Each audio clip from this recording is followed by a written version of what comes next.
and welcome. Another episode of Hangouts with Hess and Yates. I think this is our fifth one of these. The key distinction between this and debates with Hess and Yates is we'll potentially disagree less, but no guarantees. Yeah, there's always room for disagreement. Yeah, don't bank on it. Yeah. That'd be a very capitalist thing to say, wouldn't it? Don't bank on it. Yeah, don't bank on it. I was thinking about our theme tune that you sometimes hear in your head even when you're not on the thing. I think my favorite bit is where it goes beep, beep, beep. Started to hear that in your sleep. Yeah. Well, we are having some people join us. If you're new, be sure to let us know in the chat. Even if you're not new, you probably know the drill by now. Let us know in the chat. Hello, Ronnie, Elliot, Bernie, Tom, Nella, Deb, Kristen. Great to see you all again. Great. I mean, it's great to making a bit of routine out of this. This week's topic is, do non-vegans understand vegans? And obviously a big subject. We want people, even if they're going to disagree with us, we want them to understand us. And I think a lot of today's session will be focused around language. I think the key, I think the key thing is, we've got to at least be willing to evolve our language. To if we're not willing to change ourselves, it's going to be hard to change, others' views or the world type thing. So just if you could help us out, and if there's anyone who talks about cruelty, abuse, or suffering, or any of that language, or even if they're opposed to using that language, drop them a message, because I know with the algorithms, they definitely are a bit anti-vegan in nature. So just a direct message to someone, hey, this is going on. If you want to join the conversation, is a great way to pull more people in. And we're just going to hear more views that way. A few more people have joined us. Guywan. I was going to say hello to you, Roger, but I suppose goes without saying. Yeah, hello, Jeremy. How are you? Hello, Amber. Brian from Kansas. I'm not sure if that's a new name or not. It may be. Hello, Bernie. And I think since we figured out the poll system, Kansas has been around for ages, Jeremy. Kansas. Starting already. Since we figured out a way to get the poll system to work last week, we just want to do a little bit of an introductory poll just to get what people think on the subject. So I'll drop that in the link now. So if you can just take a moment, and if you're on a phone, you might have to flick back to us. But that will give us a chance to see what people think. And the format of the poll is this, which is basically, do non-vegans understand vegans? And specifically, when vegans say suffering, do you think that non-vegans understand that we're talking about ending all animal use? And then there's just kind of that, yes, they understand us all the time. No, or maybe. Sometimes they may not, or just that you're not sure. And if I copy this over. And the poll is anonymous, so it's not voiceless, but it is anonymous. So you can leap into there with no fear of fingers being pointed. Yeah, and it looks like we've got 7 responses already. So I'll pop them up here in just a second. Interesting responses so far. So I'll play those close to my chest because we don't want to influence the results. But it's a tough one. I guess we'll deconstruct it a little bit. So just a little bit more of what to expect in the next hour. We're going to be playing a clip after this, immediately after this, basically, with an example of a non-vegan and a vegan talking to each other. And there's several different terminologies that come up, specifically around suffering, killing, exploitation, and just seeing what each of them has to say on it. I think it's quite interesting. There's also talk about types of activism, which maybe we can deconstruct after the language point. It's really just a question of, if people don't understand what we're saying, what possible alternatives could we say to maybe make things a little bit clearer. These poll results are quite surprising to me. I'm curious to see if you'll agree with me, Roger. I'll go ahead and pop them up here now. We just had a vote come in on the I'm not sure front. Until I just flicked this up on the screen, and I'll stop taking responses right now. But literally 93%, and it was 100% until just recently, basically saying that most of the time, maybe they do, maybe they don't, that actually non-vegans don't really understand what vegans or animal advocates are saying. Are you surprised by that result, Roger? Yes, of course. Yeah, I am actually. Yeah, because So I mean, if that's true, then we've got a major problem. If we're speaking to people in a way that they don't get us, that's a major movement issue, isn't it? Because I mean, like everybody knows that I'm quite keen on Donald Watson's idea of ripening up. Well, ripening up involves shifting people to new areas, but you still got to take them with you. So if you lose them completely, I mean, it's the Joan Danaer thing that Joan Danaer's language is really interesting within the movement. But even when I reviewed the book, I said it'll never catch on because it's just too far away from the language. So animal enslave or this kind of thing, aqua prison, all that kind of stuff. So yeah, I mean, what I guess the follow-on question is this, is this how people feel when they're talking to others, or just a general movement thing? And if so, what can we do about it? Which I know I've got some ideas around that, but maybe we get to the clip. Is there anything else you'd like to add before I get this clip teed up, Roger? Yeah, I think just following on from what you just said there. I mean, like if people are going on the fact that they've seen all these millions now of interactions, street interactions that are abound on video now, and if they're going on that to provide their answers, then that's even more interesting because it means that they're thinking, well, okay, that's a good point, maybe for me, but I wonder whether the person they're talking to is really getting it. Yeah, because I mean, the key thing to me is at least if our language is clear, it's up to the other person what they're going to do with it. But if our language is unclear, then to me that says there's something we can do about it and something on us to kind of improve on. Because until we tighten that up, it brings in the arguments about whether consistency is important.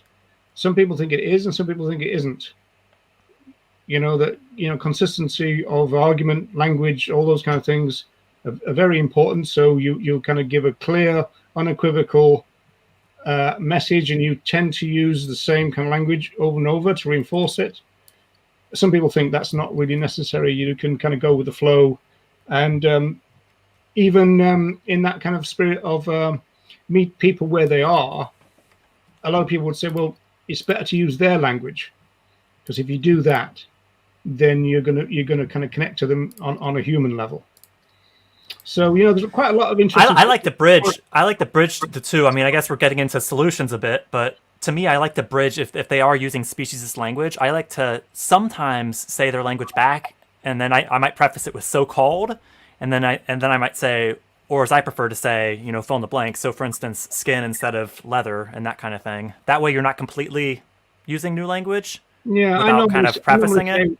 Well, I'm really interested that you said this word because, and usually kind of like I'm interested you said that because from an animal rights point of view, and that's the way into that. So it means that we've often had we did the Elvis thing recently on the street giving out the cheese, and somebody came up and said, oh, so what's all this veganism then? We explained what veganism was, and the guy said, I really didn't expect that. It's a much bigger idea than I thought it was. I thought it was all about diet and everything. I didn't realize it had all these other aspects to it. He was quite impressed by the range of what veganism meant. So that's an interesting one too. Yeah, and I think just a few quick comments, and then we'll go ahead and play the clip. Talking about animal abuse more related to mistreatment versus killing and imprisoning. And then Sam says not surprised by the results, because I know that's a concern I have. I mean, that's why a key aim, at least for me, through the Animal Rights Show is to get us thinking about kind of language and the ramifications of different language choices. And then, I think, Deb's point, sadly, I think vegans still say what people want to hear instead of what they need to hear. So maybe that's something we can unpack after the clip. And I think maybe we'll leave it. There's one more here from Kristen, my mom. non-vegans, I know, think it's all about diet, which I think that is a huge thing we're up against. What I can eat, and there's a lot of horrible stuff they don't want to hear about, but it's mostly so-called diet. And I think we're going to continually get steered towards so-called diet and welfare and treatment stuff versus that, which I think kind of happens in this clip here. So shall we roll the clip? We shall. Can we stop you? Good luck trying. So this is about 2 minutes. And yeah, just look at the language used and we'll unpack it after that. To what degree do you think militant atheism, in whatever way you want to define that, is a problem? It's okay to have different kinds of activism as long as the soft activists recognize that they have a platform because of the more aggressive activists. I don't want to bring something up that the audience won't be familiar with, but we had a conversation just the other day, and I'm sure you were arguing the exact reverse. Because just to give the audience some context, and not to misrepresent Armin here, which I never do. Very briefly. Never do on purpose. We had a conversation about veganism, and Armin is of the belief that radical vegans, so to speak, have poisoned the animal rights movement because they all get thrown in the same boat. And I could say the exact same thing to you, Armin. I answered you. You did? I answered you. By the way, this video is going to be released on Atheist Republic, so subscribe to Atheist Republic YouTube channel. the debate we had on veganism, and also check out Cosmic Skeptic. Yeah, I have a Patreon too as well. Yeah, Patreon. If you're interested. But the difference is the end goal. The end goal for me when it comes to Islam is to end Islam. When it comes to animal rights, The end goal is to end animal exploitation. Full stop. no, That's it. to end. That's it. Well, I mean, I don't want to start this discussion, but to me, we have different goals there. To me, it's just to end animal suffering, not animal killing. As long as there's no animal suffering, I'm okay. As you said, it's the same thing. No. The thing is that because if the analogy would be the same if my end goal was not to end Islam, I understand. right? So that the I also difference. I want to point out to the audience, I'm not just bringing this up for the sake of it. I think that I'm just trying to make a point that if we're going to make an argument about how we go about trying to convince people of ideas, it's not just about convincing people of religion. It's about all ideas that we talk about too. I mean, the phrase that stuck out when I first, we've seen that about 4 times now, I think, but when I first heard it, is when Alex leant over Cosmic Skeptic and said, it's the same thing. I thought that was really interesting because as Jeremy said, there was quite a lot of different language used there. They talked about end goals being different, and Armin said that twice, that we got different end goals. And then there was exploitation, animal exploitation used, animal suffering used, and then animal killing. And even with that short clip, it was really interesting, the fact that our language started to kind of, how fluid it is, our wonderful communication skill, that we make so much of, Yeah, because we were just talking before the show, weren't we? Because of what I've observed at Friend, my local animal sanctuary, when, for instance, 2 of the pigs are in a disagreement, I'm fairly confident there's no lack of understanding. They know exactly when one's upset with the other, and with human language, as this clip I think demonstrates quite well, we can think we're saying one thing that's quite clear, and it's completely interpreted in a different way. And let's just backing up suffering. If we look at those poll results, it seems like actually a lot of people who are here agree that it is a kind of an ambiguous term. I mean, if we were to hone in on suffering specifically, now on the banner I've got a few different terms up there. Suffering, abuse, and cruelty are the 3 big ones I hear. But I think if we were to do a polling of what these terms mean to different people, I mean, here we have an example of a non-vegan who wants to end suffering but not end the killing. So right there, I think our message is, confused at best.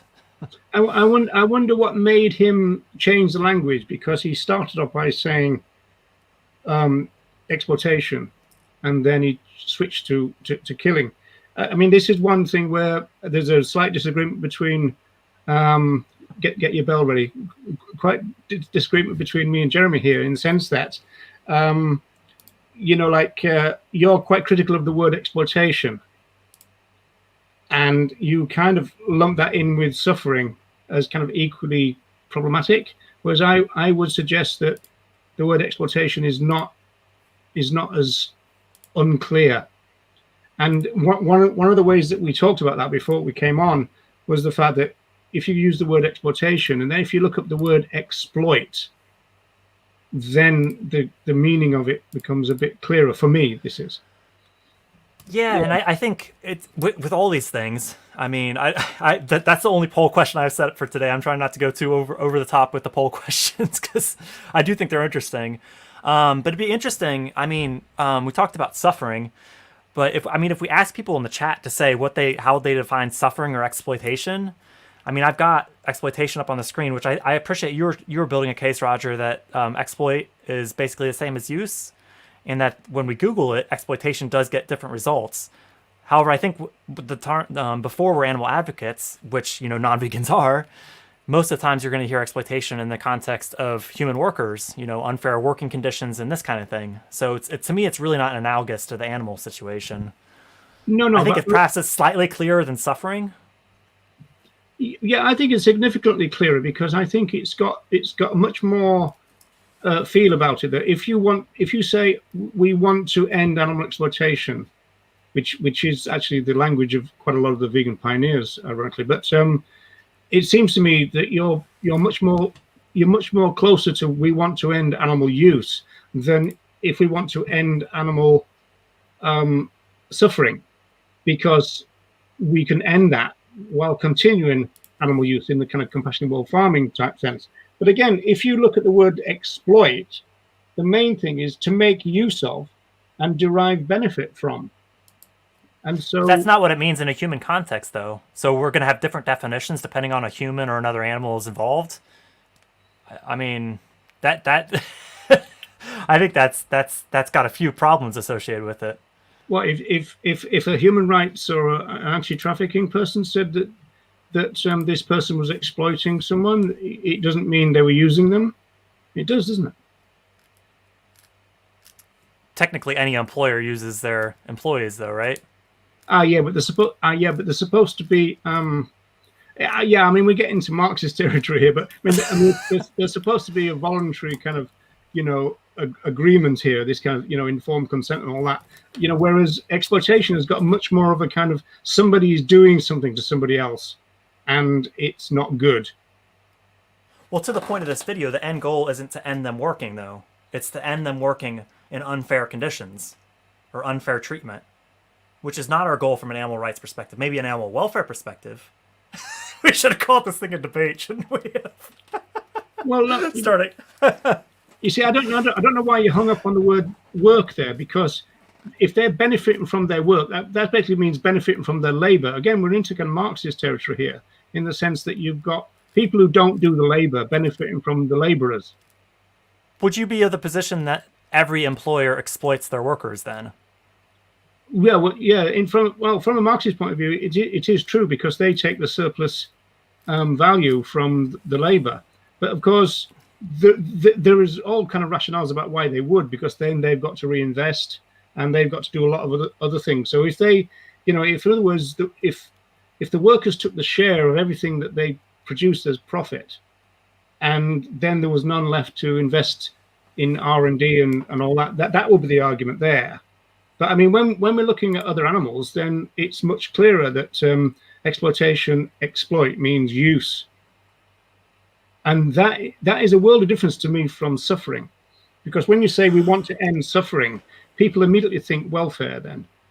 Well, suffering's the output. For anyone to say how another suffers is a bit, that's ambiguous across the board, I think. And I mean, Sam's just saying here, and we promised to do a much better job this week of keeping up with comments because we pretty much just did our own thing last week. So chuck your thoughts in the comments. I mean, if you think, maybe if you think suffering, exploitation, abuse, cruelty, if you think that's good language to use, let us know that. Or if you think there's any alternatives.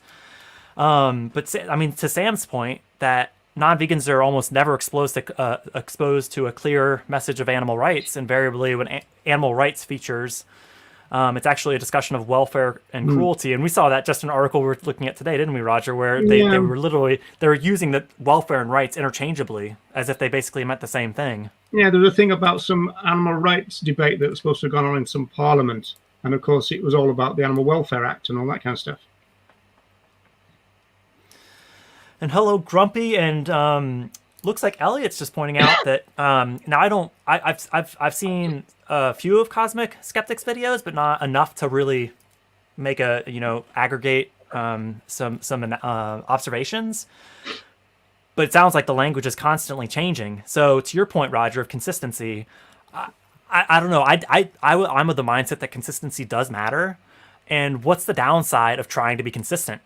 To me, it's just a more comes from a position of stubbornness and lack of reflexivity, which, I understand that. Like, I understand, we just want to get out there and talk about things, and I think we should, but to not be willing to try to make our message more consistent, I just don't see what that gets us. Yeah, well, to the point about Cosmic Skeptic or Alex O'Connor, is O'Connor or just Connor? And, he's a fairly recent vegan.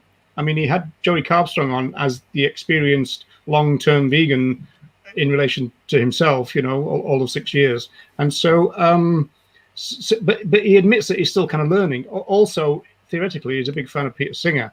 So he's, not just theoretically, he's had him on, and he mocks the idea of rights. Yeah, so. That's right. Yeah.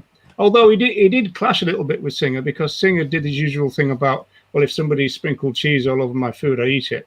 Whereas Cosmic Skeptic kind of pulled a bit of a face at that, so he wasn't too chuffed about that idea.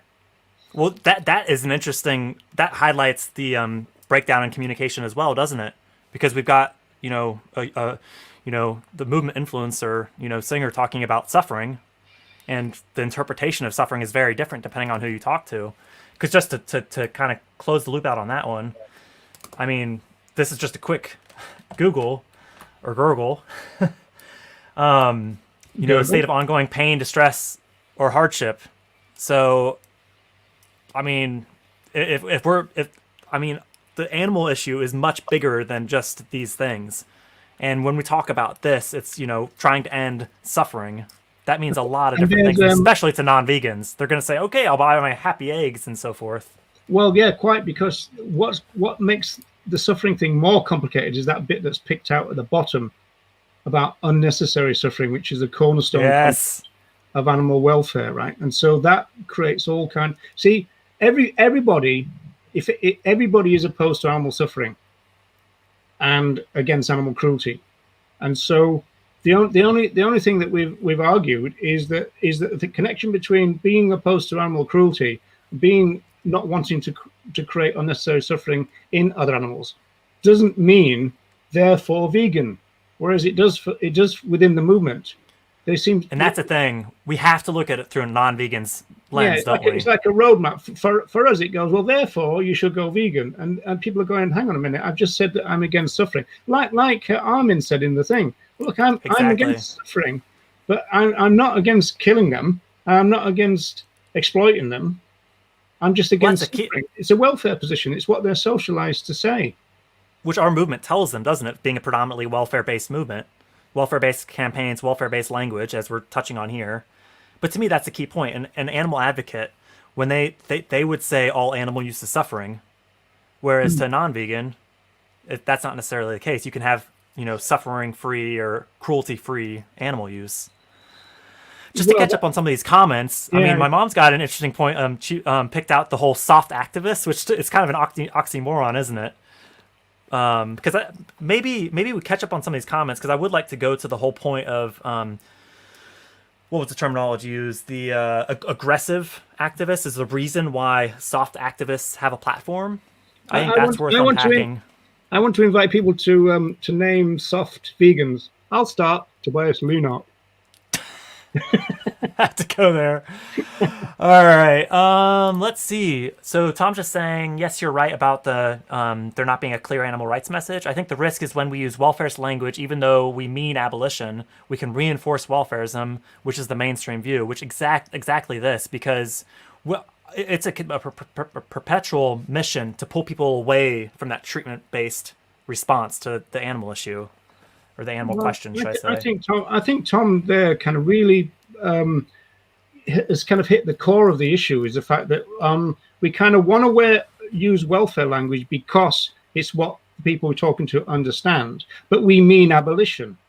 But the problem is people don't kind of see that there's a problem there, you know, and kind of moving from one to the other would take some shift, you know, because they say, well, you know, why I've agreed with you that I don't want to be cruel. I don't want to create suffering.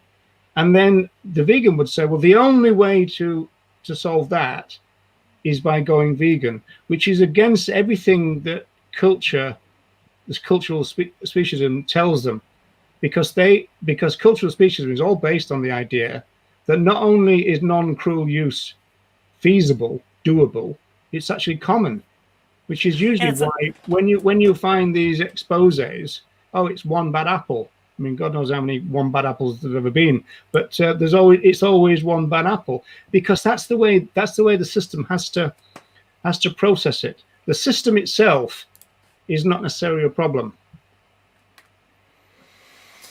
Yeah, and my mom's just got a suggestion of exploitation to mean taking advantage of. Would you be on board with that interpretation? Well, it goes against the dictionary definition, and it's also much weaker than make use of. But I mean, I can also see that would be you would be able to use that word in that context, yeah. Because in a human context, that's how I would frequently see it applied. Yet I think Ronnie's just saying the important thing is to get people to see that if a particular action would be wrongful in relation to humans, it is also wrongful in relation to other animals. And I think this is a key point here, because if we're talking about how we're using someone, to me that's not really the animal rights point to begin with, because we're not talking about the value of the individual. First, we have to establish other animals as individuals. Then it doesn't matter, you know, how we're using them. It's the fact that we are, which... What's that? I'm not quite sure we want to go to where Ronnie's going here, because we do have this issue lurking in the background that might crop up later, but we'll leave it for now. But that actually is really interesting in terms of strategy. Well, and to Deb's point, can't we just say animal use, period? I think animal use is the best concise way to say it. If I'm focusing on the dietary aspect, I like eat or use. Or I also say breeding, use, or killing, and then occasionally work displacement. You know why people don't want to go there, though, don't you? Because that immediately thinks, well, what about riding on the backs of horses? What about backyard hens? What about seeing eye dogs, or what people in the civilized world call guide dogs? That is animal use, though, right? Yeah, but that's what. Would you argue that it's not? No, but that's what I'm saying. So as soon as you say we want to end animal use, they go, so that means you want to take people's guide dogs away from them. Right. Because it's clear. It's a clear way of making our point. So you're saying by being ambiguous, we, you know, kind of like the strategy side of things, will make more vegans. Yeah, I mean, Tom Regan got into that on the moral maze thing, because they immediately leapt onto the issue of pets. Oh, in that case, you know, you'd be opposed to the use of pets. Right? Because people, you know what it's like. Everybody wants to go to the periphery to see whether you've got any weakness to your argument. And they think that if they can make some points on the periphery which seem to be relevant or reasonable, that somehow damages your core argument. That's one thing that humans do. When in discourse, we're always looking for people's weak points and try to apply those weak points, which might actually exist on the periphery, and apply them to the core argument, which is often completely unfair. But people do that all the time. Yeah, and to Elliott's point, interesting observation around that rightists should use the word use, but it's actually more utilitarian to not, because they wouldn't be against animal use in certain situations. So to Elliott's point, utilitarians should probably use the word exploitation more, which I'd lean that way, because I do think exploitation is a more subjective term, and it, you know, to your examples there, one could say that they're not exploiting other animals in those examples you just gave. Well, I mean, I think the interesting thing about those points that Elliot just raised, both of them, is the fact that what people like Francione would say is that, this is because Peter Singer is regarded as the father of the animal rights movement and everything. But I don't think modern vegans know anything about Peter Singer. So in some senses, they probably don't I'm not sure if they're aware that they're presenting a utilitarian argument. Yeah, I agree. Well, and I think just building on that, it's not just about exploitation; it's about oppression, or totally about oppression, which could be said to include exploitation, presumably as a subset. So, and I think Nella kind of echoes that as well. That the best choice that Nella's preference is to say end animal oppression, and that still using exploitation because it's accurate and powerful, that still affects minorities. Well, if you go back to Nella's one there, sorry, does that mean then that we just need to just be a bit more careful and say things like exploitation and oppression in the same way we could say use and abuse? If we got used to putting those two things together routinely, then we're covered, aren't we? My resistance to that is if we're of the conclusion that another word needs to be attached to a subjective term to make it clear what we're saying, why include the subjective term in the first place? It's just for clarity. Isn't it less clear for attaching a subjective word to an objective word? Well, it's just that the subjective word is the one that's normally used, I suppose, and so you're just trying to strengthen it. Depends what words we're talking about. Breeding, use, and killing, my three go-tos. People know what I'm saying when I use those words, which to the point of the opening clip, with these other alternatives, I don't think people actually know. I mean, you and I had a 5-10 minute discussion about what exploitation actually meant before this call, and we're I'd like to think fairly established animal advocates. So if we can't agree on it, there's a pretty good chance non-vegans aren't going to see a consistent interpretation either, which to me is the issue. Erfin's saying, I think with non-human animals, use is inherently unfair because they can't consent. With humans, true consent is at least theoretically possible, and I think that's it. So that's with the word use, I don't think there's any ambiguity. No, we need to get a Marxist on to debate that. I mean, people call me a Marxist, but I'm not. But because all that's part of that argument that goes on, about whether, it goes into even arguments about sex work and that kind of stuff, about real consent and free will, all those kind of things, when it comes to humans. Well, and to Alexander's point, the second part of the exploitation definition, this is good to unpack too, is actually talking about other animals as a resource, which I agree that is the way they're viewed. However, if we're using a word that people associate with using a resource, does it not reinforce that other animals are resources in a similar way that saying animal products reinforces that other animals are in fact a product when they're not? Well, you pointed out, didn't we, when we were talking before, that the definition of exploit actually use as a resource in the definition, didn't you? So yeah, just on the exploitation thing more, I mean, talking about the suffering, and that because anti-capitalists might say that employers exploit their employees, while the employee might enjoy their job and therefore not class it as suffering. So I do think there's differences when we're dividing between suffering, exploitation, and these other words, but I guess I would advocate, as the lead banner says, breeding, use, and killing, or even rights violations, versus that suffering, abuse, and cruelty. I do think that, because to me, rights violations are good, strong, because I think the main reason, let's be honest, why people use these words is shock value, emotional value, get people thinking on an emotional level, which I agree is important, just not at the cost of clarity. There's a very, very important one for you to bring up at 5:29, I think. Oh, you're going to have to wait. You're going to have to wait with bated breath. No, that's... Oh, I'm going to have to look at the etymology of bated breath. Oh. Krista just saying, are we thinking vegetarians are more welfare and vegans are more rights-based because they know about and are affected by the so-called dairy industry, babies and moms and little boy chicks? I think... Don't know about that. I mean, vegetarians often claim they didn't know, and that's why they were vegetarian, don't they? Yeah. Vegetarians are fully in the welfare paradigm, aren't they? They're doing what?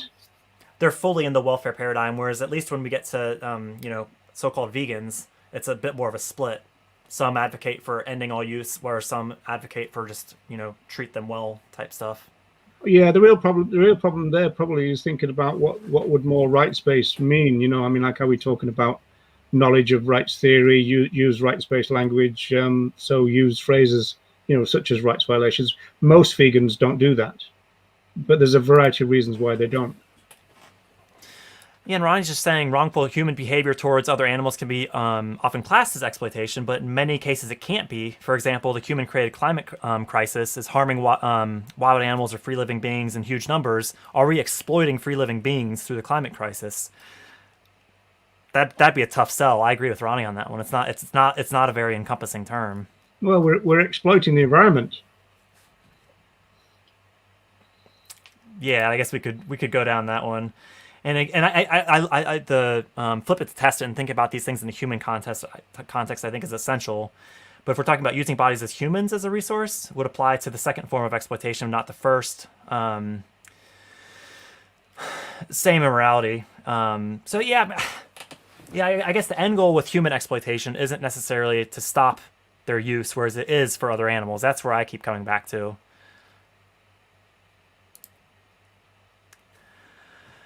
If a non-vegan is not responding at an outreach event at that point, I change the context of words. Suffering then becomes enslavement or murder. And I think there's been a lot of discussion around certain words and analogies being used in the movement as of late, as there is always. The one trick I really like to do that I'll confess I haven't used as much, but if I did want to say these phrases, I'd ask the listener, in a human context, how would you describe this? Because I think that's generally going to get people to the same words we want to say, but it's going to be much better coming out of their own mouth. Have you ever used that trick, Roger? Yeah, funny enough, that was a process that Joey Carbstrong went through, but then he went kind of back on it because he got a lot of flack from using the R word, and then I think he did one of these kind of like what did I do wrong type videos with something like ask yourself something, and I think the idea was then you say, well, in the human context, what would you call it? And then they would produce the word. Mm. And the thought was there that if they produce the word and you haven't done it first, it becomes stronger, and you haven't kind of led them on, as it were, and that psychologically will probably have a stronger effect. So yeah, I mean, that's asking people questions is a good tactic in general, isn't it? Well, yeah. I mean, just telling them what to think. Yeah, people have done that for years. I mean, the Socratic method is not new in the movement. Do you think it's a good technique? Well, yeah, of course it is. Yeah. That was a joke. No, yeah. It seems like we're. I don't have a follow-up poll ready to go, but it seems like people generally in the comments like the idea of saying animal use, just from the clarity perspective, and it avoids the whole nice way of using or killing someone, and people often times go to that, don't they? Yeah, I think there's lots of examples. This is just one we found that highlights the confusion around the interpretations. And this gesture's at a really big thing. We could probably do a whole show on this. What Alexander's raising here is the whole questioning: can you kill someone who doesn't want to die? How do you kill someone humanely? I mean, I could probably come up with another half dozen examples of similar things. It begs people to live within the welfare paradigm. I know when we're asking those things, the intention is to people say, well, no, of course not. But it's leading their minds to finding a way to use them in an ethical way, isn't it? So I agree. That's, I think back to the point of the original clip, it's not actually saying what we want to be saying. Do you know what farmers respond to this? Is they say, how do you know they don't want to die? Well, and we're kind of robbing other animals of their moral agency with that one, aren't we? If we say what they're thinking or doing, I think best case scenario, we should just, say if we were in that situation, how we would, might respond. But I agree. It's not, I don't know that we really want to go down that path in general.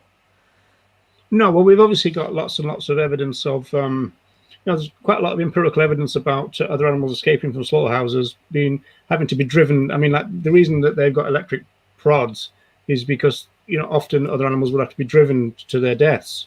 They don't want to go in that sense. They kind of complain, if you like, and someone like Joe would be thinking about things like the gas chambers and the horrendous noise that is created by those and that kind of stuff, and they're, if you like, that's a verbal protest. Once again, that we're not talking about the voiceless here. We're talking about beings who make it pretty clear about it, but it is interpretation. You cannot ask them. Is it true, Mr. Pig, that you didn't want to die? I mean, you can't do that, obviously. I think, and I think everyone on this call who's talked to others about veganism or animal stuff can agree that I think we're gonna get people that are just so close-minded to the topic. And I think this is an example. If someone says, well, how do we know they don't want to die? I think when people say stuff like that, that's just when to cut our losses and move on to the next, as they say. Yeah, that's when people, there's a phrase saying you're just being clever with words. And it's just like to make a debating point. It's the kind of thing that somebody would throw in. Just for our own mental health, I think it's good to be aware of those things so we're not investing too much in fruitless situations. Have you heard of the radical flank effects? Now, I think this is gesturing at the first part of the clip, because maybe we can unpack that a little bit, because we are coming up to 15, 20 minutes to go. I mean, would you say that the so-called aggressive activism is the reason why the so-called soft activism, to use Armin's terminology, do you think that's why they have a platform? Not necessarily that they've got a platform, but it often works that way. And in fact, I've got an example of it happening to me, in the sense that when I was the Northern Press Officer for the ALF, that was seen as quite kind of militant, cutting edge kind of thing. And then you've got groups like the Hunt Retribution Squad came in, and Animal Justice League, or I think it was something like Justice Department, I think, and then Animal Rights Militia, and so the journalist's attitude towards me changed. And so you would contact them and go, so what group do you represent? And you would say, oh, the Animal Liberation Front. And no longer were we the most radical. And they said, oh, you're just the people who rescue them and burn things down. You're not the ones who want to kill people. And so the radical flank effect, the radical flank effect actually meant that the media attitude towards us changed a little bit, because we suddenly weren't. We were a bit more moderate, a bit more reasonable, but of course, groups do play on that. Well, we're not the ones who say this, so that's what this is talking about. But at the same time, the radicals do give a voice for the moderates, because the moderates are more available for interview, for example. And so, if the radicals do something, and the radicals often don't want to speak. In fact, usually when documents came out of laboratories, for example, it would be then taken to the National Anti-Vivisection groups, because they could do stuff with it that the radical groups couldn't do, like publish it and put it in, so it is a real thing, and it does seem to have quite a lot of evidence that it kind of works in a kind of nuanced, complicated way. And the funny thing is that we're constantly kind of arguing with each other on it, aren't we? That there's so much in-group kind of fighting it for, so we're criticizing other aspects of the movement that are actually helping us, and maybe we're just not aware of it. I don't know. That'd be an interesting one to unpack further, maybe at some point. Well, yeah, I mean, one interesting anecdote is I know someone who was on a raid liberating other animals, but they were representing a group that would criticize that. Maybe they're coming around. Yeah. No, it's just that they separate the two things out, and they would have to go back to the office and criticize it after the event. That's interesting. Almost just wear kind of different hats. Yeah. And I think this is the comment that you wanted to get to. I'm assuming it's not the next one that just says totally agree, Roger. No, that was the one. But yeah, I mean, this is a strong point. I think when we use clear language, we do run the risk of people's defenses kicking in and just saying that we'll be criticized as extreme, loud, shouty, and all this stuff. But if we're clear with our language, I mean, it's up to them how to respond to it. To me at that point, if we're clear, our job's done. What other people are going to do with that information, that's on them. But at least At least if we've removed ambiguity, to me, that's the most we can do. Well, wait a minute. There's a difference between being clear and even forceful without being loud and shouty. I mean, those things are not the same. Well, and we're oftentimes mischaracterized, aren't we, by non-vegans as these things that, aren't necessarily true. If anything, there's plenty of non-vegans that are quite loud and shouty with all the common bacon, though, plants feel pain, and all that kind of stuff. Yeah. Is there anything else that Sula said which are interesting, Jeremy? No, I think the next comment is from Tom. Oh, okay. Oh yeah, apparently we're on a bit of a delay, but says you said something that someone agreed with, so we got there in the end.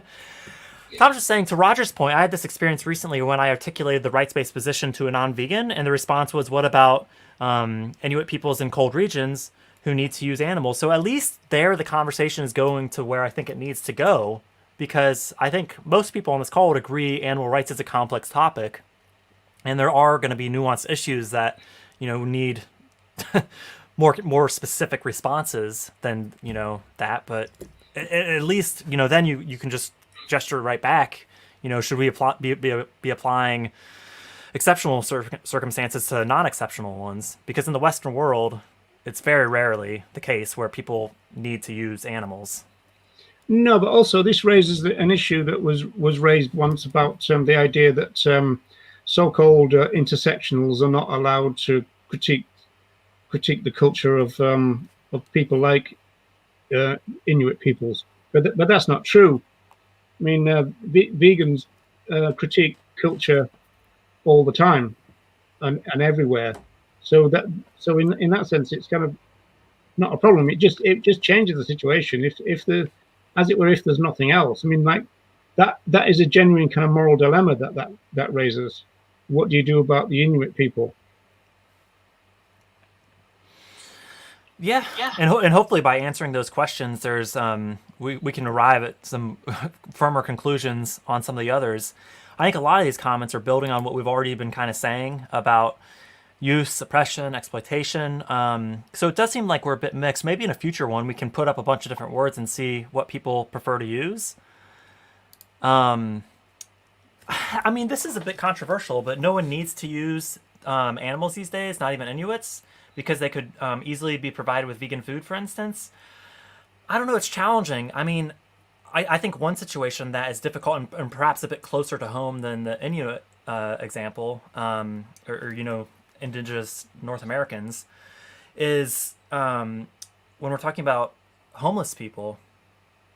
I mean, I would have a really hard time advocating to someone who's, the only meal they can get isn't vegan or isn't animal free. I mean, how do we tell them, no, you need to be vegan? I think that to me is the biggest challenge. And I agree, like, supporting these communities is the answer, but that's not going to happen all at once. We need to come up with responses in the interim. There's a interesting historical example where Greenpeace, this is Greenpeace International, the conservation group, they offered to take beef to the Inuit peoples in exchange for them to leave off killing whales. And of course, they were accused of kind of cultural imperialism and all that kind of stuff. So that's actually quite a tricky one. I mean, I suppose starkly what Ronnie's saying is true, but politically, that's quite, it's a quite a nuanced position. I mean, there's more and building on it. Part of the reason that they're there in the first place, being related to human overpopulation. Well, warfare and conflict, yeah. Yeah, and to Deb's point, should we really be willing to hedge our bets, or should we actually take a clear stance? I think most of us that are aligned with the non-rhetorical idea of animal rights would say yes, we should take a clear stance. Because I think that there's probably, especially newer animal advocates, to your point earlier in the show, when people are newer, maybe they do feel like they need to make concessions to get people on board. I think maybe that's a common thing. Well, also, I think it's because they haven't really got it sorted even for themselves at this stage, which is why you see these issues coming up over and over again on Facebook groups You know, I've been vegan 4 months and I'm wondering about backyard eggs. I'm wondering about riding on the backs of horses, you know, this kind of thing. So it's like a process that they're going through. And so if they're not sure themselves at that stage, then the idea of advocating it, the opposition to it, would be much more difficult for them. And for these nuanced situations, obviously we all want to see a complete end to animal use. As animal advocates, hopefully most of us do at least. Talking about the second part of the definition, which I think addresses a lot of these, is development and use of animal-free alternatives. So all these obscure situations that are complex, you know, supporting solutions that make it so, yes, it is true, everyone, you know, is fully capable of, you know, not using other animals. Especially with, I mean, like you would imagine that if there was enough R&D and focus on a technological solution to people with sight problems, you would have probably got all kinds of. I mean, GP. You know, you've probably got a computer now that can tell you where you are and what's in front of you and all the rest of it, I would think. Yeah, and to Alexander's point, just putting people in the perspective of the other. I think animal-centric or somebody say victim-centric view, I think would really help with that. Yeah, I mean, I think to Sam's point, I mean, once people are using that as a defense, it's going to be pretty clear that they're not really that open to the conversation if they're saying that, oh, maybe animals do want to die. You know, I think it's just... on Socratic method, when doing outreach with footage, I asked the other person whether they look like they want to die, and that's especially helpful when there's footage of resistance, which to me, I think we could do more of that as a movement, is more footage of showing the agency of other animals and actually showing that resistance, which I think a lot of the footage does do inadvertently. But if we really focus in on that, I could see a lot of strengths around that. Well, isn't there still a Facebook group called Animal Resistance, Jeremy? There is, yeah. I to my knowledge, they're still creating content. I know I look there a fair bit myself. Yeah, I'm just catching up on the comments because we will look to wind down here in the next kind of 5 minutes or so. And Ronnie's just pointing out the difference between the word radical and versus militant.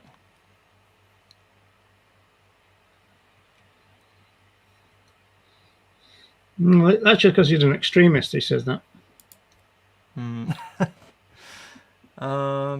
Radical flank effect. I'll pop up a lot of these comments because we're all on different platforms. So depending on which platform, just to make sure others can see comments on other platforms.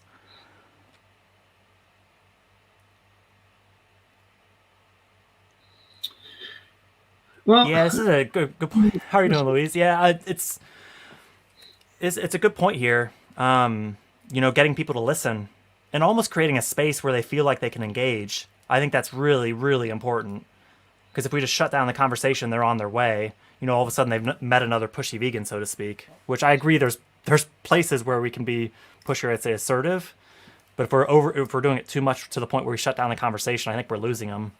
Yeah, but the thing is, you don't know in advance, though, do you? I mean, like, there's quite a lot of people who said that they were glad that they had some pushy vegan kind of shout at them almost, and that kind of made them, as it were, wake up. At the same time, other people could be closed down by exactly the same thing. So it's obviously going to be a case-by-case issue, you know. And this goes back to recruitment in the sense that, as I said before, in social movement theory, there's ideas about moral shock and networking, and we tend to recruit by morally shocking other people, by showing them stuff which shocks them. Whereas, you know, it's not a question of just kind of, well, oh, let me talk to you about animal rights, right? So it's not like we tend to want to show people stuff, right? And so, yeah, and like, I mean, like, what was it you say? Well, you know, what will help people? Well, they always say, well, get them to watch Earthlings, get them to watch. It's kind of visual shocks that are a big thing, and so you can get some verbal shocks, like they don't want to be stabbed in the throat, you know, which. Of course, is a kind of, it's an accurate thing about the slaughter process, but it's a question of the delivery. I mean, I think you just end up in a bit of a linguistic kind of flow Sometimes you hear it, they don't want to be stabbed in the throat. Well, yeah. And what happens if we kill them in a different way? That's where the non-vegan listener might take things, and then we're making a welfare point without even knowing it. On the point, and Sam's got an excellent point here around amplifying the voices of communities, because it's kind of erasing indigenous vegans if we're trying to make arguments on their behalf. So actually, if we can find people to speak to these issues that have personal experience, I absolutely agree. That's a fantastic way to navigate that one. And culture is obviously a big thing. We talk about cultural speciesism all the time, but obviously in some of these situations, culture is obviously a big part of it. Well, yeah, that's what I'm saying. I mean, criticizing culture is what social movements often do. The feminist movement do it. Loads of movements do it. So that in itself, and in some senses, you might have a cultural situation that creates some complications, but it doesn't mean that it can't be critiqued. And building on that point, Sam's just mentioning about not tokenizing, which is such a tricky waters to navigate, isn't it? Because you just bring one person on, and then all of a sudden it's like, well, are they there for their opinions, or just to fill out the scorecard, so to speak? Which, yeah, Sam, could, in the next week, could you nip out and get us a couple of indigenous vegans to put on the show? Yeah, just get back to us. That'd be great. I'm just trying to think if there's anything else key so we can try to bring things down. I did see... There's a good one at 5:29, I remember. Well, I think... I kind of dropped the homeless or home free example just because I know that's one I grapple with. But I think that's a great point where, these issues are entangled, and that if we can find ways to reach out to these communities and support them, and obviously, they getting them on board is, part of that. But if we can, instead of, to Amber's point, vegan food banks, I mean, that's a terrific way, I think, to cut two carrots with one knife, I suppose. Yeah, Food Not Bombs is really good for that. And Bernie Wright from Alliance for Human Rights, she does Food Not Bombs. But it's difficult, though, because you'd really need to be there every day, because, kind of going there once a month doesn't really cut it in a way. At the same time, when we do Food Not Bombs in Dublin, you get a lot of people going, oh, it's great, because I'm not able to get vegan food, and that's what I want. So they're very kind of grateful for it. It's just that it's not as organized, like homeless feeding.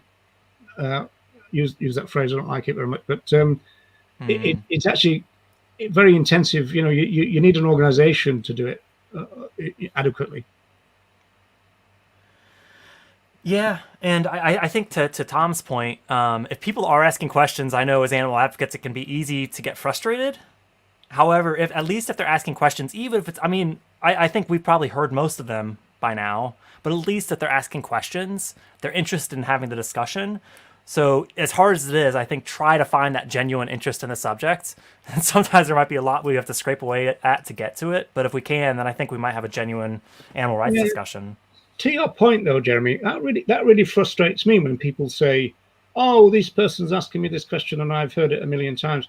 Well, so what? It's the first time that they've said it, and so I don't understand this. I know Earthling Ed gets all this praise.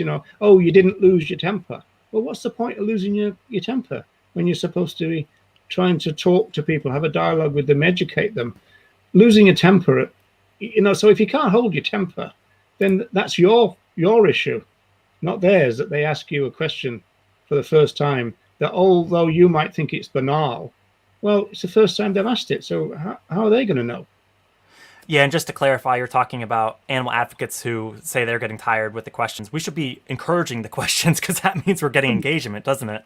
Obviously, beyond the mocking. But if people are mocking us, I'd say, there's responses we can do to that too. Yeah, you can tell. When people are asking questions just to be arseholes, that. You can tell then. But some people just genuinely ask, the kind of protein question, for example, and they genuinely don't know. They're actually asking. Yeah. Well, because the dominant culture tells them that, so it's understandable they don't know that. A lot of us didn't know that until however many years ago. Yeah, so it was just pointing out around the drip effect. I quite like that. That's the sound of that, and just asking questions and get them to think, rather than throwing facts at them. I think as a movement, we're far too focused on facts and statistics. There's a few key ones. I mean, around the 2 to 20 times feed conversion ratio addresses most environmental concerns, and then knowing that the dietetics associations support, animal-free diets at all stages of life. Those two things. But beyond that, like, all we really have to do is get a baseline with the other person around their experience with our fellow animals. And if they don't have it, we can provide our own and tell stories about, cows we met at sanctuary, whoever. It doesn't need to be like have all these pie charts in our head. I think we get way lost in that. I know I did as a starting activist. Yeah, you got to have all these numbers. I think that's true, because the numbers don't matter anyway. In that sense, again, I remember when Earthling Ed got involved with a big argument with an abattoir owner, a house of slaughter owner, about the percentage of times when the stunning process worked. Took up this was on the TV show. Took up loads of time. You could have been talking about the theory of animal rights and all this kind of stuff, and you got Focusing involved on the individual. It doesn't happen very, all that kind of stuff. It's just ridiculous. Oh, so they're stunned 100%. All right, problem solved. I mean, what's the end goal of that dialogue exactly? Yeah, exactly. Yeah. Well, and I think to Depp's point, just being genuine, because I think there is this kind of, and it's different for all of us. I'm not trying to make a sweeping generalization, but I think a lot of people do associate vegans with this whole holier than thou type perspective. And if we're honest with people, to Depp's point, and say, I wish I'd known about this. I mean, I've done street outreach for a while now, but I oftentimes say, like, part of the reason I'm out here is because I wish I had known about these things, because I would have made different decisions. It's hard for people to say. It's hard for people to counter that. Yeah. A related point would be, if you don't know an answer to something, there's nothing wrong with saying, "Well, actually, I don't know the answer to that," and then you could almost like invite them to kind of solve it along with you. Say, well, if you give me an email address, or tell me what you are on Facebook, we can maybe find it out if you're really interested. And then again, you kind of separate the people who are interested from the Mickey takers as well. And on the vegan food bank example, because I think this is a great thing if we can support, and especially at these times, I think with people going to cities less is a pronounced issue for the people who are sleeping rough and all that. I mean, talking about actually in Scotland and Lebanon. I wonder if that's Seb's center that Sula is speaking to. It very well may be. Seb. One thing which is interesting, presumably vegan food bank is a kind of permanent thing, whereas Food Not Bombs is a kind of whenever you can get it organized every now and again type thing. So vegan food bank sounds a more permanent organized thing. Mm-hmm. And yeah, Sam's just building on that very few in the UK that are animal free. So donating vegan or animal free food to our local food banks is at least a way to start the conversation and support in that way and get people thinking about it. But I think the last main comment I want to bring up here, unless there's any more, because we will shut things down. So if there's anything else you want us to cover, let us know before we wind things up. But really, this really hits at something which I think we've gestured at, but I think this is key, is when people try to pull us away from the core issue of individuals and respecting them through veganism, not breeding, using, or killing, or displacing them, to pull them back to that, because these obscure situations do not apply to most people we meet on the street. So really challenging them on that and say, I agree with that. That's a complex issue. How does that impact your life? And really bring it back. Yeah, which is exactly what Tom Regan did on the Moral Maze. He was saying, well, yeah, that is an issue. He was talking about the issue of pets kind of living kind of between two worlds. But, that doesn't speak to cows and sheep and others who are routinely oppressed and exploited.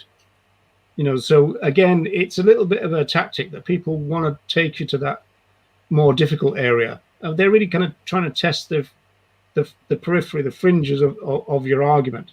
And I don't actually think there's any problem with talking that there are. Tom Regan said, draw moral lines with pencil. Richard Ryder said in 89 about, well, in terms of sentience, we're not quite sure. Some other animals, animal rights is probably technically misnamed because not all other animals are covered by it. Only Well, under the subject of a life criterion, or what are we talking about here? sentiency. I feel like we're about to wind out. I might be starting up. Well, because my alarm bells are going off as you're saying that, because doesn't that buy into sentience hierarchy? Yeah, but the point is there are some other animals who are not sentient. And so, Well, I like the term questionable sentience, if we're going to use the word sentience at all, which, back to the point of the earlier discussion, to me, sentience is an ambiguous term that, unless you're an animal advocate, you've probably never heard in your life. what was that phrase again? Why not? What's sentience? You have, No, it's sort of not sentient. you want me to finish the sentence? Yeah. Finish the sentence for me. Instead of not sentient, you said something else. What was it again? I mean, I like to just talk about individuals who are aware, and then if I talking about how they experience life and all that. What are you on about? I know that cheeky grin. We've been working together long enough to know when you're up to something. Answer the question. I said not sentient, and you said something else. What was it? Oh, that answer. Questionable sentience. All right, okay. And so the answer would be the same, though, because Ryder and Regan would say, therefore, I give them the benefit of the doubt. You presumably would say that with the questionable ones, right? I would just say all animals experience life. I mean, who are we talking about? Well, then you're going to get into the plant arguments then. They're not animals. No, but I mean, if we're, when we obviously the argument that we use about plants don't have a brain, don't have a central nervous system, blah blah blah. Okay, insentient. Yeah, I mean, I just like to I like to keep it as objective as possible. If people want to go to those periphery, I think a key point to make around this is it's very different to dismiss their peripheral claims versus address them and then bring things back to the core discussion. Oh no! Because I think the latter. Yeah, no. If you get that from me, then I didn't put it well. That's a general point. That's not in response to anything you said. It's not a debate. I'm not trying to respond to you. I mean, one great thing that Reagan used to do, although it used to infuriate some audiences if you do it too much, is you actually say, well, that's a difficult question. I mean, some questions, moral questions, actual scientific questions, empirical questions, these are quite difficult. We're not quite sure. There's a little bit of interpretation. There's a bit of kind of movement and everything. And so, this is where, and Reagan will go on and say, what we really need is for people of goodwill to come together in order to solve that. I mean, I thought it is a brilliant way of doing it by admitting that some questions are difficult and saying, well, I don't have all the answers. Maybe if you're really interested in this, maybe we can try to come up with the answer between us. That seems to be a perfect way of dealing with it. Well, the life raft, Reagan's life raft example, that's an example of a straightforward topic, isn't it? We can address that and wrap up quickly. No problem on that, no. Maybe we can touch on that in a future episode. Before I forget, thank you, Mama Hess, for explaining what Jeremy said when he wouldn't do it himself. Thank you. There's that. We do our next show tomorrow, 6 p.m. UK time. Did you want to give a quick pitch for that? It sounds like it's around kind of consuming in a capitalist world and how to navigate that as an animal advocate. Yeah, it's interesting. There's a bit of a generational thing. It used to be being an ethical consumer used to be thought of as a relatively easy thing. There was a kind of bunch of companies you wouldn't go near, and all that, and it was kind of like fairly clear cut. Whereas now it's much more kind of complicated, and so we want to look at how do we try to be an ethical consumer in this day and age, and kind of how does that fit in with advocating? So obviously you can think about, do we encourage people to go to McDonald's, for example? And of course, again, my generation of people wouldn't touch McDonald's, but we do know that there are a lot of influencers at the moment that would encourage people to go to McDonald's and order the vegan stuff. Well, how does that fit in with the idea of ethical consumption? So it's about that kind of general issue about trying to be ethical in a capitalist world in which you don't have a great deal of control over all kinds of things, air miles, all kinds of things, Yeah, to me, it's much more of a spectrum than this binary that's oftentimes presented. And another quick note, for those of you who are around tonight, in less than an hour at 7 p.m. UK time, Michelle Lowe's doing a Talk About Anything post. They did a 24-hour marathon in support of Dean Farms, was it? An animal sanctuary? So sounds like it'll be breaking down that and who knows what else. So keep that in mind. And I think we've caught up on the comments for the most part. I did try to address all the ones I saw. So with that, any closing remarks before you'll get to see all these or some of these lovely individuals tomorrow, I suppose. Yes, indeed. And just going very, very briefly to what I saw bits and pieces of that 24-hour thing, and Michelle made a really good point about subsidies and how animal farmers are getting bailouts and yet sanctuaries are not getting anything in this kind of thing. I mean, I did a day's work back into daylight the other day, and all the birds had to be locked indoors because of avian flu. So they were really kind of suffering again because of us. We'd created a problem. In the same ways that all the non-vegans ask vegans to create all their moral problems that vegans don't create in the first place. There you've got some rescued other animals who can't really live their life to the full because of something else that's done to another bunch of other animals elsewhere. Terrible situation. And finally, I think the prize for the best comment goes to 529 to Roger loves when people agree with him. That's been established. Shut me down, put me out of my misery. We'll see everybody next time. Thanks for joining us.